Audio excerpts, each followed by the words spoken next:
سدرۃ المنتہا کا ذکر قرآن کریم میں 27ویں پارے میں واقعہ معراج کے اندر مذکور ہے۔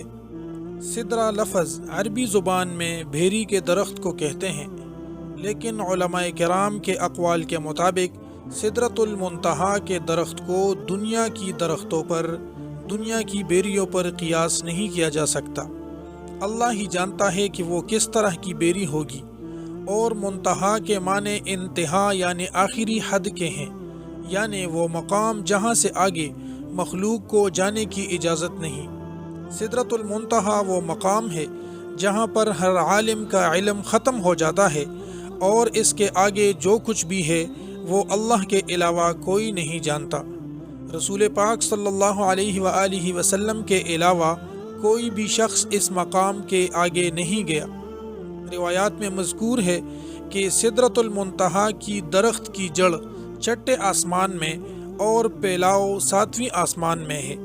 شب معراج جب آقائے کریم جناب محمد مصطفیٰ صلی اللہ علیہ وآلہ وسلم کو حضرت جبرائیل علیہ السلام آسمان پر لے گئے اور اللہ کے حکم سے ایک کے بعد دوسرے آسمان کی سیر کرتے ہوئے جب آپ صلی اللہ علیہ وآلہ وسلم 7ویں آسمان میں داخل ہونے لگے تو وہاں پر سدرۃ المنتہا کا مقام آیا، اور وہاں پر ایک عظیم درخت موجود تھا جس کے پل مقام حجر، یعنی وہ مقام جس کو قرآن میں اصحاب الحجر کے نام پر مذکور ہے، ان کے مٹکوں جیسے تھے اور پتے ہاتھی کے کانوں کی طرح تھے۔ حجر دراصل قوم عاد کی مملکت کا دارالسلطنت بھی تھا، جہاں کے پتھروں اور پکی ہوئی مٹی کے مصنوعات انتہائی مشہور تھی۔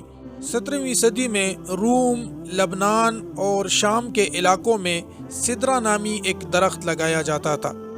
دنیا کی بدلتی آب و ہوا اور کلائمیٹ چینج کی وجہ سے اس درخت کی نسل 1937 کے بعد ختم ہو گئی۔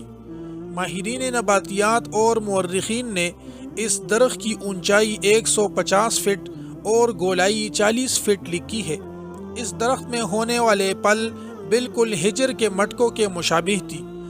اس تاریخی درخت کی عظمت اور جلالت کو دیکھ کر انسان حیران رہ جاتا ہے، جو اپنے دور کا ایک عظیم اور خوبصورت درخت تھا۔ بائبل مقدس میں بھی اس درخت کا تذکرہ ریز کے نام سے کیا جاتا ہے۔ حضرت موسیٰ علیہ السلام، حضرت عیسیٰ علیہ السلام اور حضرت سلیمان علیہ السلام کے ارشادات اور فرمودات میں بھی بڑے ادب کے ساتھ اس درخت کا تذکرہ ملتا ہے، جس میں اس کی عظمت بیان کی گئی ہے۔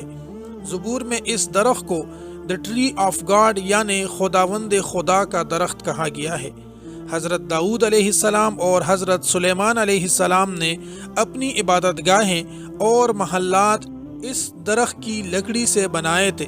سدرہ کی لکڑی میں اتنی چمک اور خوشبو ہوتی تھی کہ اس سے بنی عبادت گاہیں اور محلات نہایت ہی معطر اور صاف ستھری رہتی تھی، اور تقریباً 400-500 سال تک ان پر موسم کا کوئی اثر نہ ہوتا تھا۔ شام، لبنان اور یونان کے علاوہ سدرہ کا یہ درخت ہندوستان کے علاقے ہمالیہ سلسلہ میں بھی پایا جاتا تھا، جسے دیودار کہا جاتا تھا۔ اس درخت کو ہندوستان میں دیوتا کا درخت مانا جاتا ہے، اور اسی وجہ سے اس کا نام دیودار رکھا گیا ہے، جبکہ عرب میں سدرہ کے اس درخت کو عذر کہا جاتا تھا، جس کو شجرۃ اللہ کے نام سے بھی یاد کیا جاتا تھا۔ یہ تینوں نسل کے درخت دراصل ایک ہی خاندان سے تعلق رکھتی تھی، اور اسی خاندان میں بیری کا درخت بھی شامل ہے۔ اسی لیے اسلام سے قبل عربی کتابوں میں بیری کے درخت کو سدرہ ہی کہا گیا ہے۔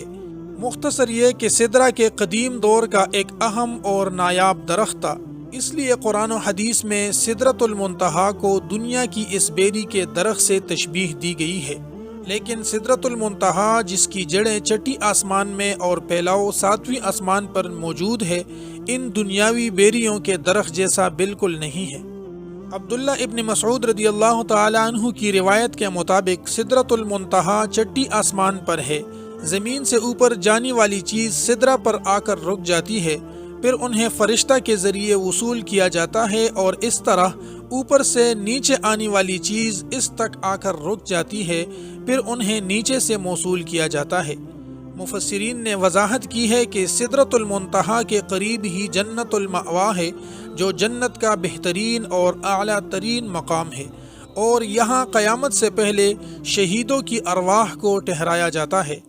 سدرۃ المنتہا کے متعلق روایات میں آتا ہے کہ اس کے ہر پتے پر فرشتہ کھڑا ہوتا ہے جو اللہ تبارک و تعالیٰ کی تسبیح میں مشغول ہے، اور اس کی شاخوں اور پتوں پر سبز رنگ کے پرندوں کا جھنڈ بیٹھتا ہے۔ علماء کرام نے یہ بھی لکھا ہے کہ وہ سبز رنگ کے پرندے دراصل انبیاء علیہم السلام اور اولیاء کرام کی ارواح ہیں۔ سدرۃ المنتہا ایسا درخت ہے جس کی چوڑائی 72 سال کے سفر کے برابر ہے، جبکہ بہترین سوار اس کے شاخوں کے سائے میں تقریباً 100 سال تک سفر کر سکتا ہے۔ نبی کریم صلی اللہ علیہ وآلہ وسلم کے ارشادات کے مطابق سدرۃ المنتہا کی اس درخت کی جڑ سے 2 ظاہری نہریں نکلتی ہیں، اور اسی طرح اس کے تنوں سے 2 باطنی نہریں نکلتی ہیں۔ آپ نے معراج کی رات ان نہروں کو دیکھا تو جبرائیل امین علیہ السلام سے دریافت کیا کہ آیا جبرائیل یہ باطنی اور ظاہری نہریں کیا ہیں؟ اس پر جبرائیل علیہ السلام نے عرض کیا کہ باطنی نہریں جنت میں جاتی ہیں اور ظاہری دنیا میں گرتی ہیں، جو دریائے نیل اور دریائے فرات کہلاتی ہیں۔ شمالی افریقہ میں بہنے والے دریائے نیل دراصل یونانی لفظ نیولس سے نکلا ہے، جس کے معنی وادی کے ہیں۔ یہ دنیا کا سب سے لمبا دریا ہے، جس کی لمبائی 6000 کلومیٹر سے زیادہ ہے۔ دریائے نیل مصر کی سرزمین سے گزرتا ہے اور وہاں کے باشندوں اور زراعت کے لیے اہم مقام رکھتا ہے۔ مصر وہی سرزمین ہے جہاں پر حضرت یوسف علیہ السلام اور حضرت موسیٰ علیہ السلام جیسے برگزیدہ اور جلیل القدر انبیاء کرام نے اپنی زندگی کا ایک بہت بڑا حصہ گزارا۔ اگر دریائے فرات کی بات کی جائے تو یہ 2780 کلومیٹر لمبا دریا عراق اور مشرقی ترکی کے علاقوں میں بہتا ہے، اور یہ وہی دریا ہے جس کے کنارے حضور پاک صلی اللہ علیہ وآلہ وسلم کے پیارے نواسے امام عالی مقام امام حسین علیہ السلام کو کربلا نامی مقام پر شہید کیا گیا تھا۔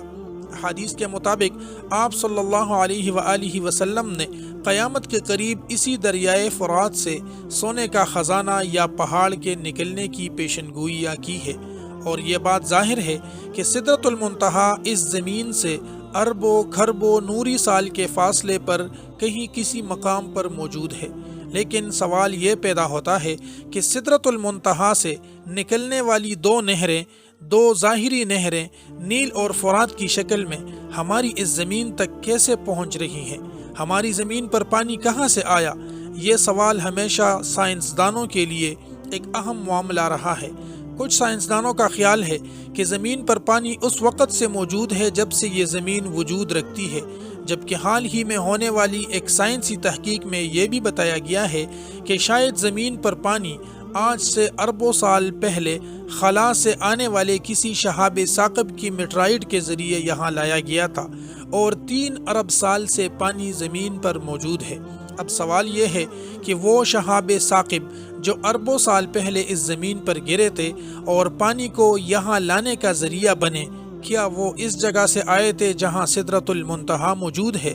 ایک نظریے کے مطابق سدرۃ المنتہا کی جڑ سے نکلنے والی لہریں اس دنیا میں ایک غیبی راستے کے ذریعے آتی ہے، جسے جدید سائنس کی زبان میں پورٹلز کہا جاتا ہے، اور یہی وہ راستہ ہے جس کے ذریعے ہم لاکھوں اور کروڑوں نوری سال دور کسی جگہ پر ایک مخصوص دروازے کے ذریعے چند سیکنڈز میں پہنچ سکتے ہیں، اور یوں محسوس ہوتا ہے کہ ان نہروں کو اس دنیا میں لانے کے لیے اللہ تبارک و تعالیٰ کے حکم سے انہی راستوں کا استعمال کیا جاتا ہے۔ قرآن مجید میں ایک سورہ معارج کے نام سے موجود ہے، جس کے معنی سیڑھیاں یا آسمان پر جانے کا راستہ، یعنی ایسا راستہ جو اس زمین کو کسی اور ہی دنیا کے ساتھ کنیکٹ کر رہی ہو، جیسا کہ اللہ تبارک و تعالی نے سورہ معارج میں فرمایا، اللہ کی طرف سے ایسے راستے جنہیں فرشتے اور ارواح استعمال کرتی ہیں تاکہ وہ اوپر کی طرف چڑھ سکیں۔ آخر یہ راستے کون سے راستے ہیں، اور کیا نیل و فرات انہی راستوں میں سے اس دنیا میں آ کر بیٹھے ہیں؟ ان تمام باتوں کا علم صرف اور صرف اللہ تبارک و تعالی کو ہے۔ اللہ تبارک و تعالی ہمیں سمجھنے کی توفیق نصیب فرمائے اور ہمیں نیک عمل کرنے کی توفیق عطا فرمائے، آمین یا رب العالمین۔